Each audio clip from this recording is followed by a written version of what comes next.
বিক্রি হচ্ছে আপনার আমার আঙুলের ছাপ। আরেকজনের এনআইডি বা বায়োমেট্রিক মোবাইল সিম বিক্রি করা হচ্ছে অন্যদের কাছে, মিলছে রাস্তাঘাটে ফেরিওয়ালার কাছেও। এই সিম দিয়ে কেউ অপরাধ করলে ফেসে যাবেন অন্য ব্যক্তি।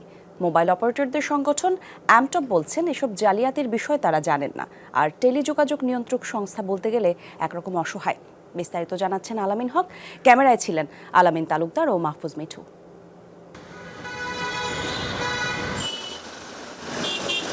রাজধানীর ফার্মগেট এলাকা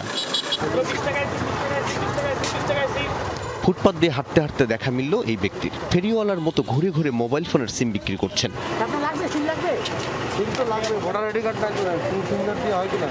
বায়োমেট্রিক ও এনআইডি ছাড়াই একটা সিম কেনার ইচ্ছার কথা বলতেই জানালেন খরচ করতে হবে 300 টাকা।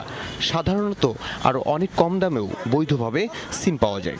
আমি যদি এখন একটা সিম নেই, মানে ভোটার আইডি কার্ডও নেই, ফিঙ্গারও নেই, আইডি কার্ড, হ্যাঁ, তাহলে কত পড়বে ওটা? 300 টাকা পড়বে।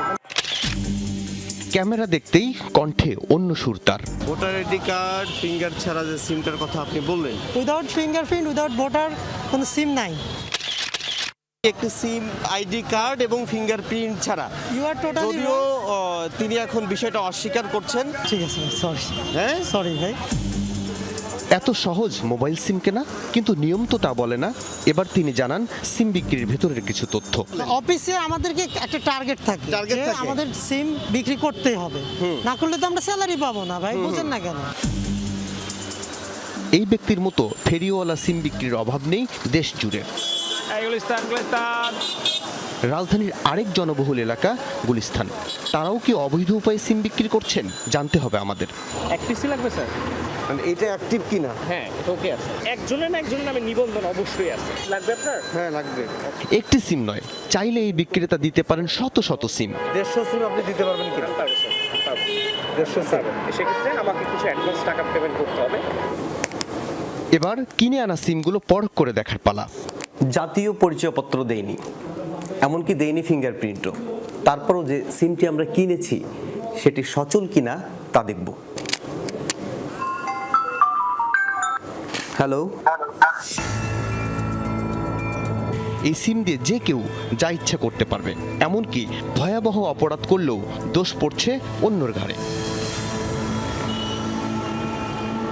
এমন জালিয়াতি বন্ধে দীর্ঘদিন ধরে তাগাদা দিয়ে আসছে প্রযুক্তি বিশ্লেষক, আইন শৃঙ্খলা রক্ষাকারী বাহিনী ও গোয়েন্দা সংস্থাগুলো। যদিও মোবাইল ফোন অপারেটরদের দাবি যথাযথ প্রক্রিয়া মেনেই সিম সরবরাহ করেন তারা। বাংলাদেশে মোবাইলের সিম রেজিস্ট্রেশন এতটা মানসম্পন্ন উপায় করা হয় যে সম্প্রতি আমরা এই জন্য কিন্তু আন্তর্জাতিক WSIS অ্যাওয়ার্ড পেয়েছি, যেটা এ বিষয়ে আমাদের স্বচ্ছতার প্রতিফলন। এসব বিষয় তদারকি ও আইন প্রয়োগের দায়িত্ব টেলিযোগাযোগ নিয়ন্ত্রণ সংস্থা BTRCর, কিন্তু এমন বিষয়ে তারাও এক প্রকার অসহায়ত্ব প্রকাশ করে। আমরা দায়িত্ব কষ্ট করতে পারি না, তাদেরকে যথাযথ নির্দেশনা দিয়ে মৌখিক লিখিতভাবে বলা হয়েছে, কমিশনের সিদ্ধান্ত আছে, তারপরেও আমরা যথাযথ এটাকে বাস্তবায়ন করতে পারছি না। আমাদের জনগণের কিছু সংকট আছে। মোবাইল ফোন অপারেটরদের সংগঠনের তথ্য বলছে 16 কোটি মানুষের দেশে প্রায় 18 কোটি সিম অ্যাক্টিভ আছে। আল আমিন হক, যমুনা নিউজ, ঢাকা।